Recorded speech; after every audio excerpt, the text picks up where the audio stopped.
Sinpo TV kembali hadir bersama saya Sri Dewi Andayani dalam berita pilihan selama sepekan.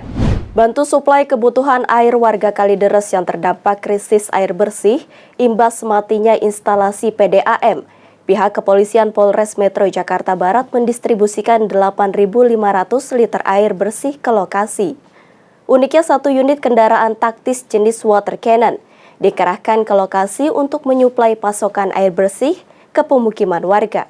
Meriam air atau water cannon hari ini dikerahkan pihak Kepolisian Polres Metro Jakarta Barat di kawasan Kalideres, Jakarta Barat. Namun kali ini kendaraan taktis tersebut diterjunkan ke lokasi bukan menghalau aksi massa, melainkan untuk mendistribusikan air bersih kepada warga Pegadungan, Kalideres, Jakarta Barat yang sudah mengalami krisis air bersih selama sepekan terakhir. Pasokan air ke rumah warga ini terhenti menyusul adanya perbaikan instalasi jaringan pipa air bersih milik perusahaan air minum Pamjaya. Imbas matinya instalasi air pam tersebut membuat pasokan aliran air bersih ke pemukiman warga terhenti, yang berdampak terhadap ribuan kepala keluarga di 11 RT yang kini kesulitan mendapatkan akses air bersih. Tentu saja, kedatangan truk water cannon tersebut disambut sukacita warga di lokasi. Dengan membawa galon dan ember, warga menyerbu kendaraan taktis tersebut demi mendapatkan bantuan air bersih untuk kebutuhan mereka sehari-hari. Sebanyak 8.000 liter air bersih dipersiapkan pihak kepolisian untuk membantu warga. Kesulitannya nggak mandi-mandi, buat nyuci aja susah. Bener-bener kering banget, nggak ada sama sekali. Air nggak sama sekali nggak netes. Kenapa Bu penyebabnya Bu? Nggak tahu ya, saya juga kurang tahu untuk informasinya kenapa nggak ada kejelasan juga, tiba-tiba mati, diinfoin nggak ada air, terus datang aja gitu air bantuan kayak gitu. Bu, dengan adanya bantuan ini dari polisi gimana Bu? Alhamdulillah sih, terima kasih banyak buat bapak-bapak polisi. Sedikit membantu untuk warga yang susah air kayak gini. Katanya sih perbaikan gitu, ya katanya perbaikan PDAM. Padahal kami kan pembayaran itu kalau misalnya telat aja itu kita udah diuber-uber gitu ya, suruh bayar gitu.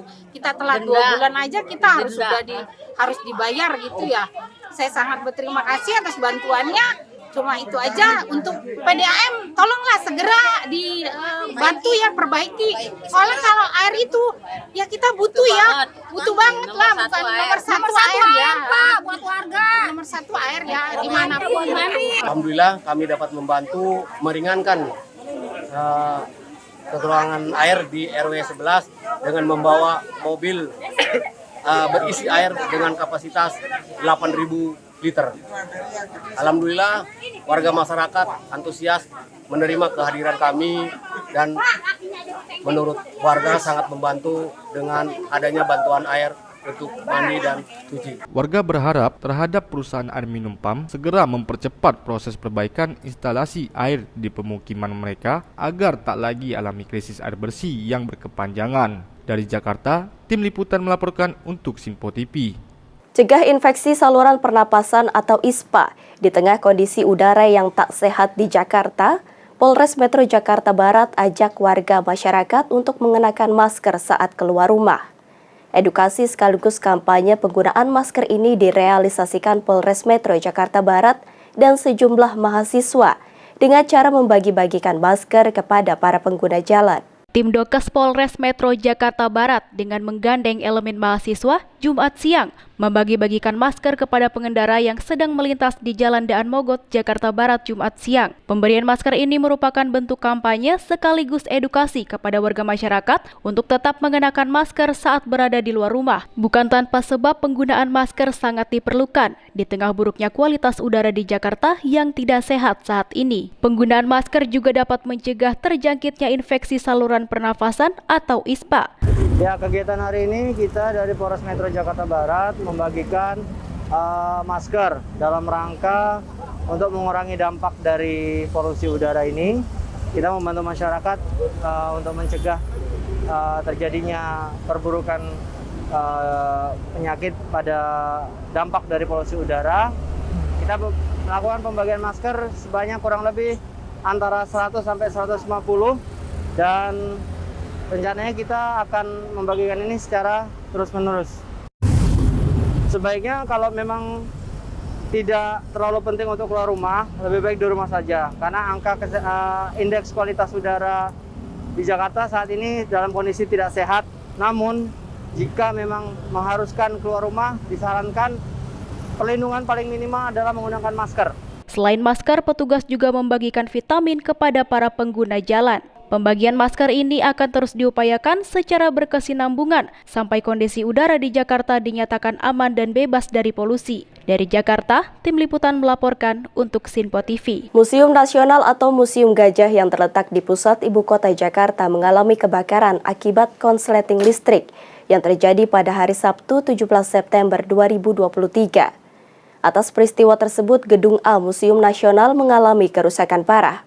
Museum Nasional yang terletak di pusat ibu kota Jakarta mengalami kebakaran yang terjadi pada hari Sabtu 16 September 2023 ludes terbakar. Kebakaran tersebut terjadi sekitar pukul 8 malam waktu Indonesia bagian Barat. Kebakaran tersebut berlangsung selama 2 jam. Hingga pukul 10 malam, api yang merambat ke area Museum Gedung A berhasil dipadamkan oleh 13 unit mobil pemadam kebakaran. Menteri Pendidikan Budaya Riset dan Teknologi Nadiem Makarim mendorong pihak kepolisian untuk menginvestigasi kejadian tersebut untuk mengusut penyebab kebakaran Museum Nasional.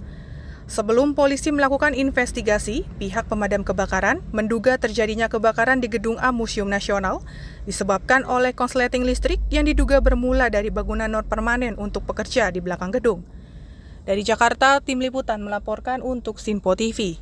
Pemirsa, informasi selanjutnya akan kami sampaikan usai jeda, tetap bersama kami. Pemirsa, Anda kembali bersama kami. Presiden Joko Widodo bersama para menteri menghadiri sidang terbuka Disnatalis ke-60 IPB di kampus IPB Dramaga Bogor, Jawa Barat pada Jumat 15 September 2023.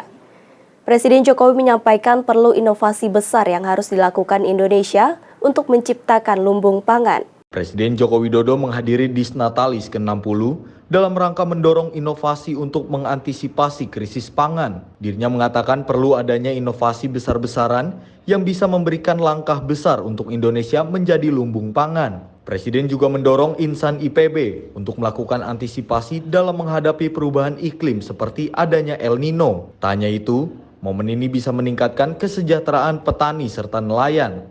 Jokowi berharap agar IPB dapat menjadi tempat penghasil SDM unggul yang berkarakter baik. Dirinya pun juga menyambut baik perluasan disiplin ilmu guna mengembangkan ekosistem pangan Indonesia. Dengan tantangan-tantangan yang ada tadi, kita perlu inovasi besar-besaran yang bisa menjadi terobosan, yang bisa menjadi langkah besar kita ke depan itu seperti apa. Untuk menjadikan permasalahan pangan dunia sebagai peluang Indonesia untuk menjadi lumbung pangan. Ada kesulitan, ada krisis, tapi itu juga bisa menjadi sebuah peluang, bisa menjadi sebuah kesempatan. Sehingga nantinya bisa justru meningkatkan kesejahteraan petani kita, mensejahterakan nelayan kita. Tim Liputan melaporkan untuk Sinpo TV.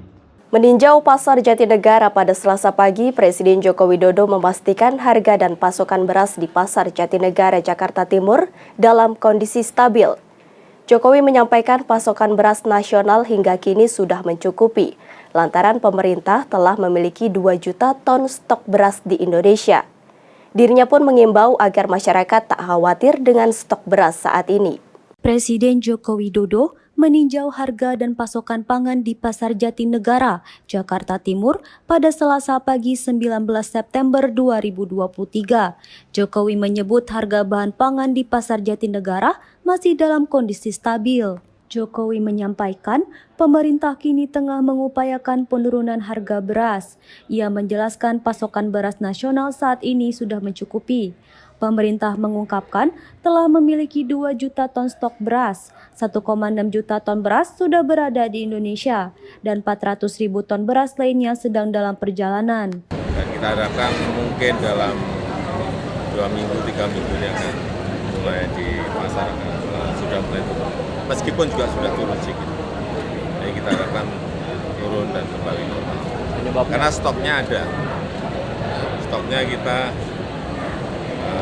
ada 1,6 juta, masih dalam perjalanan 1,6 juta ya, 1,6 juta ton dalam perjalanan masih 400.000, artinya nanti ada stok 2 juta. Itu pun masih akan kita tambah lagi 1 juta untuk memastikan bahwa stoknya itu ada, sehingga kita tidak khawatir terhadap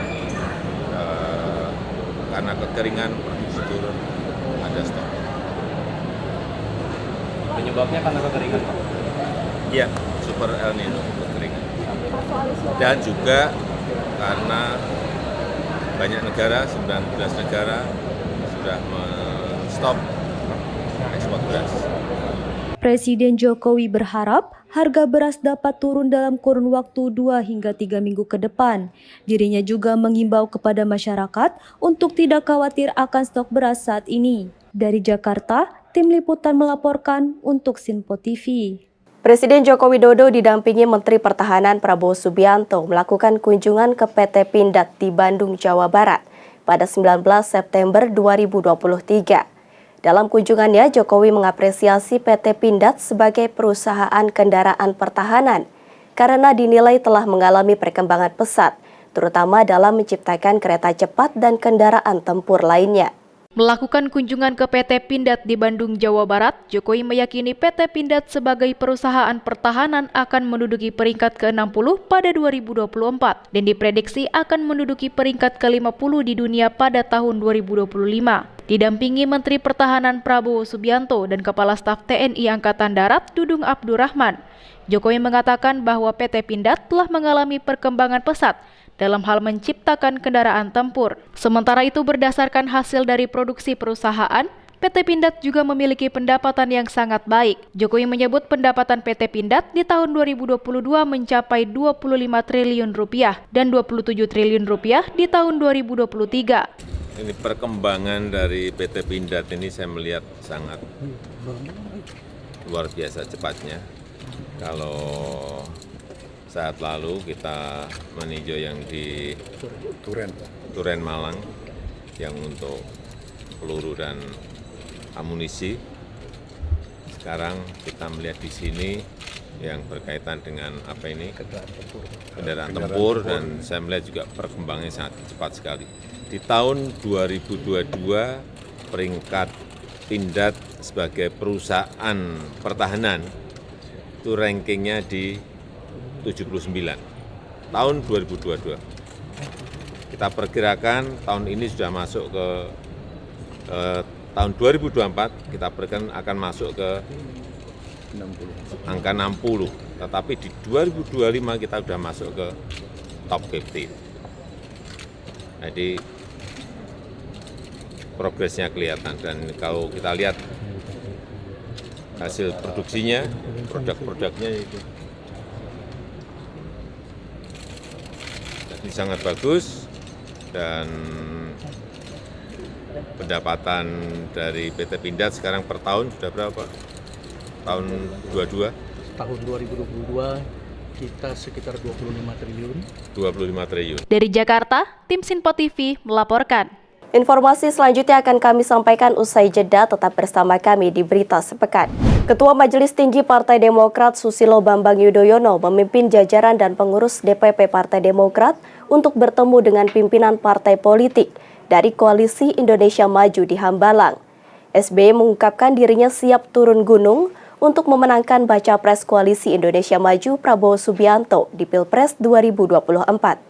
Ketua Majelis Tinggi Partai Demokrat Susilo Bambang Yudhoyono memimpin jajaran pengurus DPP Partai Demokrat bertemu dengan pimpinan partai politik dari Koalisi Indonesia Maju. Nyatakan gabung Koalisi Indonesia Maju, Ketua Majelis Tinggi Partai Demokrat Susilo Bambang Yudhoyono nyatakan nyaman dengan Prabowo dan nyatakan siap turun gunung memenangkan Prabowo Subianto di Pilpres 2024. Pernyataan tersebut disampaikan Wakil Ketua Umum PAN Viva Yoga Mauladi sesaat sebelum meninggalkan pertemuan Parpol Koalisi Indonesia Maju di kediaman Prabowo di Hambalang, Bogor, Jawa Barat, Minggu 17 September 2023.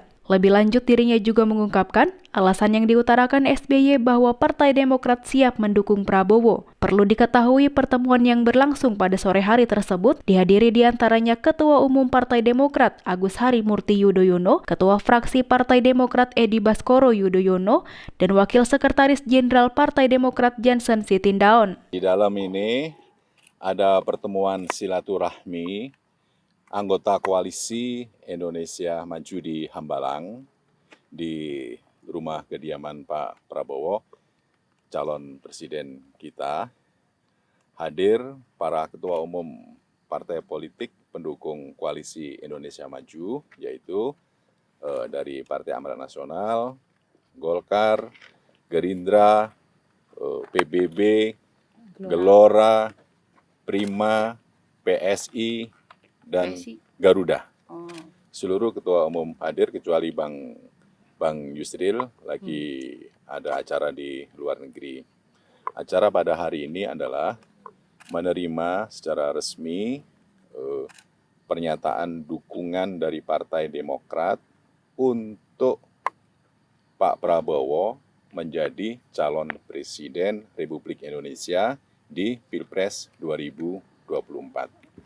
Pak SBY menyatakan bahwa ke Pak Prabowo nyaman, sama-sama sebagai saudara dari keluarga besar di Tidar, dan selama ini pernah menyatakan dukungan bekerjasama di Pilpres sebelumnya.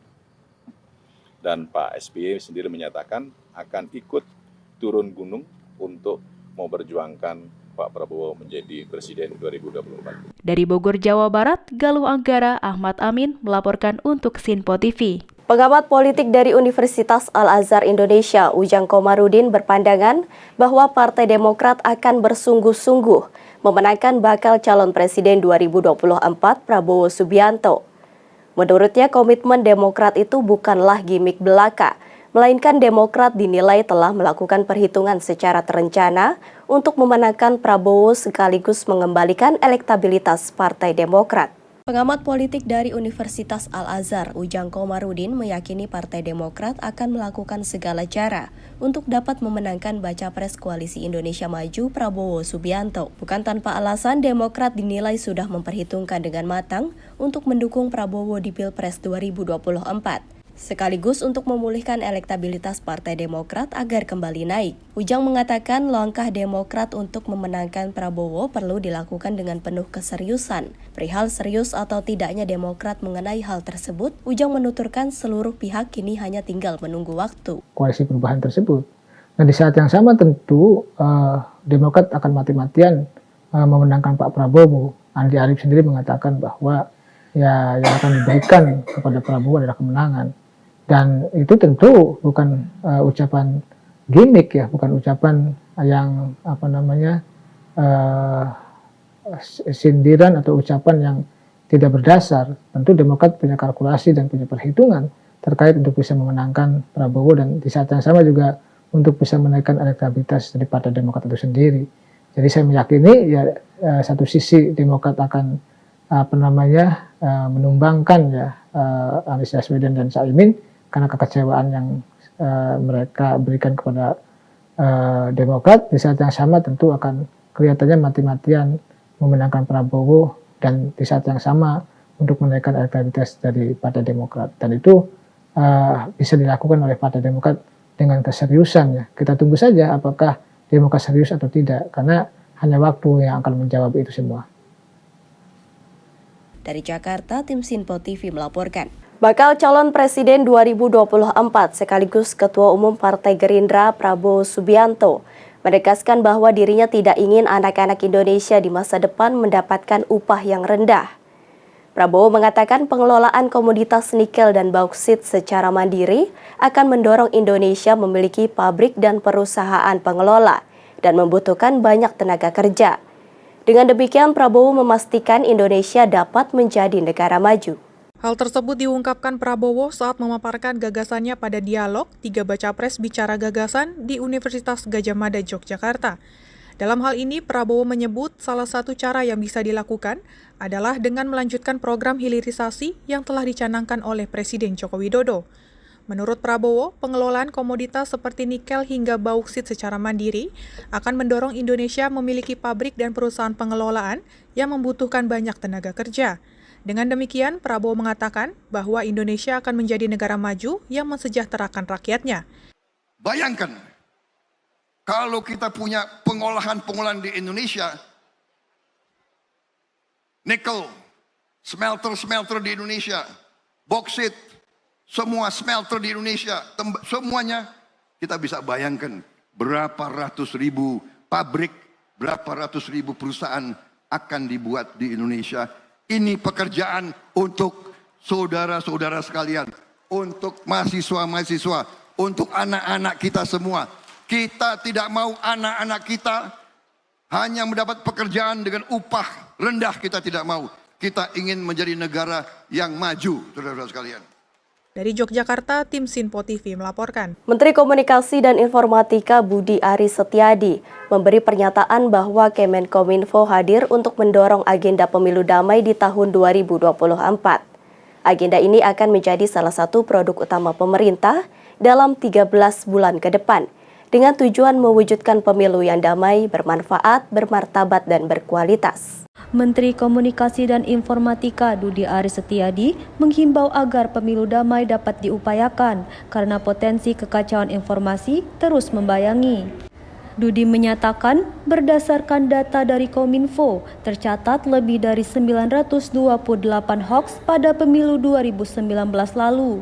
Dirinya pun menambahkan harapannya agar pemilu 2024 mendatang dapat terbebas dari segala bentuk intervensi dan pengaruh pihak yang tidak bertanggung jawab, serta terwujudnya pemilu damai 2024. Kominfo hadir mendorong agenda pemilu damai di tahun 2024. Agenda ini akan menjadi salah satu prioritas utama pemerintah dalam 13 bulan ke depan dengan tujuan mewujudkan pemilu yang damai, bermanfaat, bermartabat, dan berkualitas. Jadi pemilu damai, bermartabat, dan berkualitas sebagai tolak ukur kedewasaan demokrasi dengan tingkat kecerdasan pemilih yang dari tahun ke tahun diharapkan terus meningkat.